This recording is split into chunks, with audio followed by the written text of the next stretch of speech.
By the way, and the camera's always on. You don't turn it on and off. And by the way, the way you turn it on you can't turn it on. I'm going to the bathroom. Oracle, I need 2 minutes to take a bathroom break, and we'll turn it off. The truth is, we don't really turn it off. What we do is we record it so no one can see it, but no one can get into that recording without a court order. It's much easier to make an anti-Semitic argument that Americans will respond positively to than it is to describe to them principled anti-Zionism from the framework of anti-imperialism, from the framework of anti-fascism. Because, like, what can I say when you got Larry Ellison, who literally is a demonic figure himself, okay? Major IDF fan, major fan of Israel, the second richest person on the planet, Donald Trump's shadow, basically, guy who is a CIA cutout, purchasing TikTok from China with the express purpose of making it more pro-Israel. You see that and you're like, okay, well, what am I supposed to think? Like, the average American is going to look at that and be like, it's happening in front of my eyes. Like, what the Yeah, and then you got Barry Weiss, who's now going to be the editor-in-chief of CBS. Look at this. Like, look, this is at the Friends of the IDF Gala in Beverly Hills, of course. Israel-aligned billionaires seize TikTok in battle for U.S. narrative control. The White House announced that the forced sale of TikTok will be finalized this week. The new ownership, led by Larry Ellison, the largest individual donor to the IDF, will take control of the U.S. user data and the algorithm, which the White House says will be retrained. Ellison, who made his fortune developing Oracle, a database system originally built for the CIA, already controls CBS, Paramount, MTV, Comedy Central, Showtime, Nickelodeon, which makes kids shows, as well as Channel 10 in Australia and Channel 5 in the UK. Ellison is also expected to finalize control over Warner Bros. Discovery, including CNN, HBO, and the Discovery Channel, before the end of 2025. Even before the forced sale is finalized, censorship of TikTok content critical of Israel, including the deal itself, has reached extreme levels as the platform moves to align with its prospective new owners. Fox, a Murdoch asset, is also seeking to join the Ellison consortium, a move that could enable cross-promotion between Fox and TikTok, further tightening the Israeli-aligned information bubble. Disapproval of what Israel is doing in Gaza has risen to 60% of the U.S. population, nearly double the approval rate of 32%. The U.S. still has over 3 years of Trump left. Israeli-aligned Jewish billionaires control OpenAI, Google, Meta, Facebook, Instagram, WhatsApp, Palantir, CBS, HBO, most of Condé Nast, Reddit, Vogue, The New Yorker, Wired, GQ, Vanity Fair, as well as numerous Hollywood studios, regional papers, and radio stations. Europe, meanwhile, remains largely absent, offering little real competition in the information space. It's one real success story. Telegram, which it managed to comprehensively alienate after France arrested its founder, supposedly for not handing over enough user data. Will the EU and the other US allies align with the Israelified TikTok algorithm or attempt to create a politicized alternative of their own? Decentralized alternatives like Keith, blah, blah, blah. The rest of it doesn't matter. Here is Larry Ellison in his own words, okay? Larry Ellison here is at the Friend to the IDF Gala in Beverly Hills. Here's what he had to say. Tell us, what is your connection to Israel? What is your connection to Israel? Well, the renewal of the Jewish state is something that I think touches all of us. For 2,000 years, we were a stateless people. And now we have a country of our own, defended by all the brave men and women of the IDF. So anything we can do to support them, who, devote their lives for preserving the state of Israel, keeping the people safe, and allowing our state to continue sometimes in very, very difficult situations. Did you visit Israel? This loser doesn't even live in Israel. Of course, bro. These motherfuckers don't give a about Israel, brother. What are you talking about? Like, they care about Israel in the sense that, like, it's an opportunity to make money. I have been to Israel. I have been to the border. I have spent time to the people who govern the state of Israel.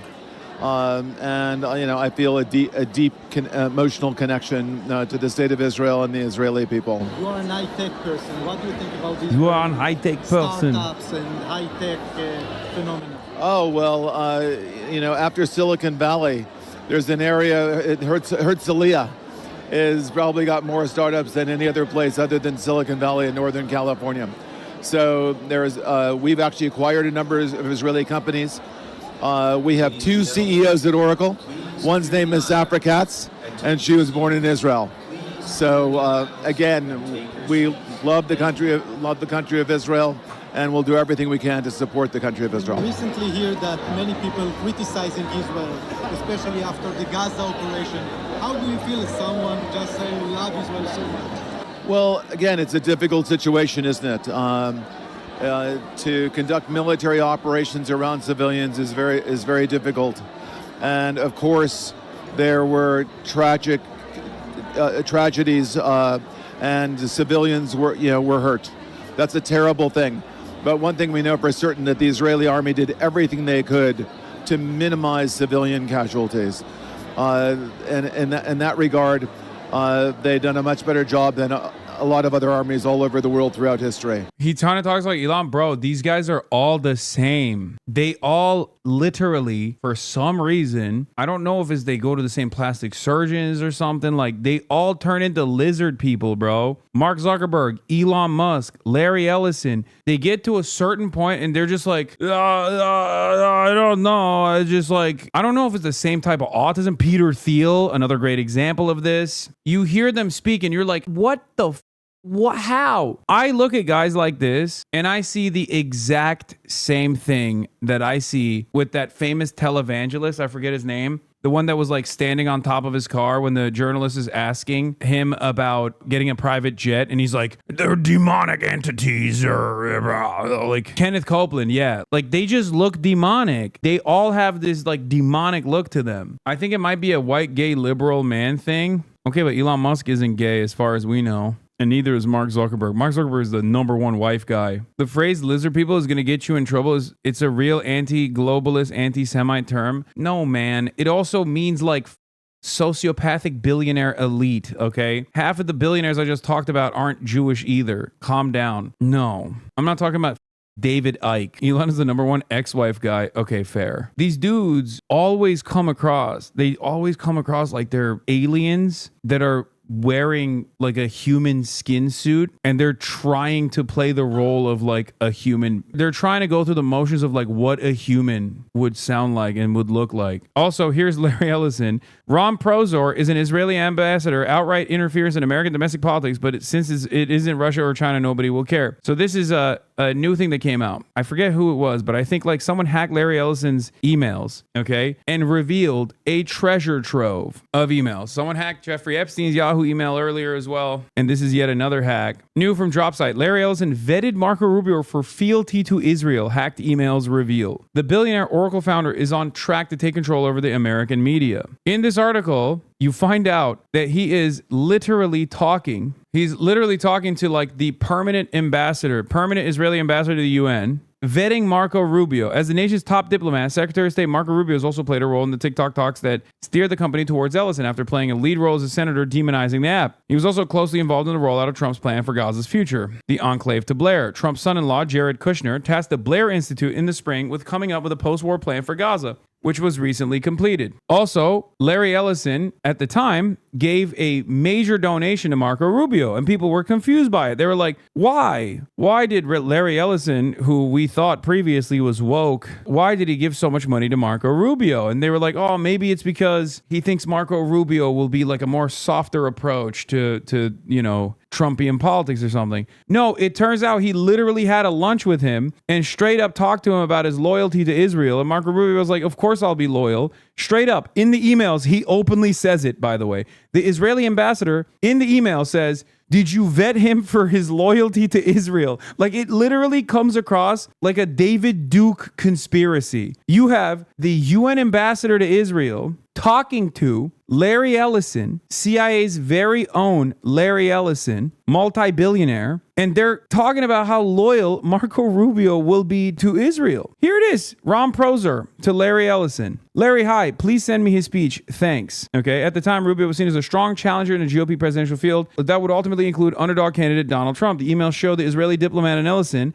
arranging to meet with one another, with Prozor soliciting Ellison's views on Rubio as a potential candidate who would advocate on behalf of Israel. On April 26, Prozor sent Ellison an email titled Rubio Speech, asking the Oracle founder and CTO to send him a copy of the speech from the then candidate. The emails don't specify which speech, but Rubio had kicked off his campaign a week earlier with a speech that criticized Obama administration's hostility to Israel. The next day, the two traded messages indicating that Prozor and Ellison had dinner together, and that Ellison would soon be meeting with Rubio directly. I had a great time too, Ron. I'm looking forward to the next time, Ellison said, adding, P.S. I'll tell you how dinner goes with Senator Rubio. Larry, hi. I really enjoyed spending the afternoon and evening with you. Time flies with you. Thank you. Big hug, Ron. On April 30th, Prozor sent another message to Ellison to follow up, sharing his phone number and thanking him again for the evening they spent together. How was the conversation with Marco Rubio? Did he pass your scrutiny? Do you have a chance to talk about Israel? Would love to chat. A few hours later, Ellison responded in the affirmative. Hi, Ron. Great meeting with Marco Rubio. I set him up to meet with Tony Blair, adding, Marco will be a great friend to Israel. Follow-up email exchanges between Prozor and Ellison in April 2015 discussing previous meeting. A month later, Ellison, who had backed Mitt Romney in 2012, hosted a fundraiser for Rubio at his mansion in Woodside, California. That would be only the beginning of a broader range of support that the tech billionaire would offer in attempting to bolster Rubio's campaign. Over the course of the 2015-2016 primary, Ellison plowed $5 million in the Conservative Solutions Super PAC, which supported Rubio, who, as Ellison privately hoped, advocated vocally for Israel throughout the course of his presidential bid and beyond. Ellison's support for Rubio perplexed some political observers at the time. The CEO of the political crowd PAC, known as Crowd Blue, Stephen Hilton, told the San Francisco Chronicle that he had found it interesting that Ellison, who was not then well known as a supporter of right-wing causes, should support a candidate as conservative as Marco Rubio, speculating that it could reflect Rubio's past effort to implement immigration reform, a crucial issue for Silicon Valley leaders like Ellison. It was because of Israel. Also, Tony Blair is really important here as well. Ellison, who was vetting Marco Rubio at the behest of the Israeli state, by the way, American citizen Larry Ellison, by the way, also has given or pledged more than $350 million to Tony Blair's world-changing project, making him the largest donor and helping it expand around the globe. Do you now understand why Tony Blair is going to be in charge of Gaza? Do you understand how this kind of stuff happens? Oracle and TBI's connections are not just rhetorical. By 2023, joint retreats have become commonplace. Tony Blair Institute and Oracle. At the Institute's headquarters of the One Bartholomew Place in London, the teams would convene in the basement with executives from Oracle. Senior TBI employees have been hosted at Oracle's headquarters in Austin. It's hard to get across how deeply connected the two organizations are, a former TBI staffer said. The meetings were like they're a part of the same organization. In other words, if the relationship persists, Ellison and Oracle are positioned to take a lead role in developing Gaza. We don't have to guess what type of society Ellison would hope to usher in. On an investor call last year, Ellison said that, this is the video I must show you. Do you guys have the civilization will be on its best behavior video? You know how every racist can't stop themselves from like openly saying some racist? Every Nazi at some point will eventually deny the Holocaust or something because they can't help themselves. Like they have to say it. Every billionaire always has a quiet part out loud moment, and you hear that and it just exists in your mind permanently, and you can never ever see them the same ever again. When you hear what I'm about to show you, you will never forget it. And I've shown this video before on the broadcast, and that was when I was like, this is a dangerous guy. Here's Larry Ellison talking at an Oracle Funder Summit, right? I think it was like an investment conference for Oracle, talking about mass surveillance and AI. Citizens will be on their best behavior because we're constantly recording and reporting everything that's going on. And it's unimpeachable. The cars have cameras on them. I think we have a squad car here someplace. But those kind of applications using AI, if we can use AI, and we're using AI to monitor the video, by the way, and the camera's always on. You don't turn it on and off. And by the way you turn it on, you can't turn it on. I'm going to the bathroom. Oracle, I need 2 minutes to take a bathroom break, and we'll turn it off. The truth is, we don't really turn it off. What we do is we record it so no one can see it, but no one can get into that recording without a court order. The longer one is better than this, because the bathroom side is like crazy and it shows the depths of his insanity. But like, I don't like this video. There's a longer one where he describes why he thinks this actually leads to a perfect society. Okay. And it is completely psychotic. Your body cams will be transmitting that. The police will be on their best behavior.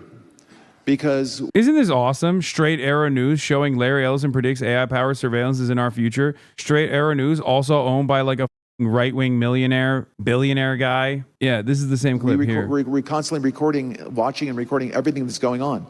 Citizens will be on their best behavior because we're constantly recording and reporting everything that's going on.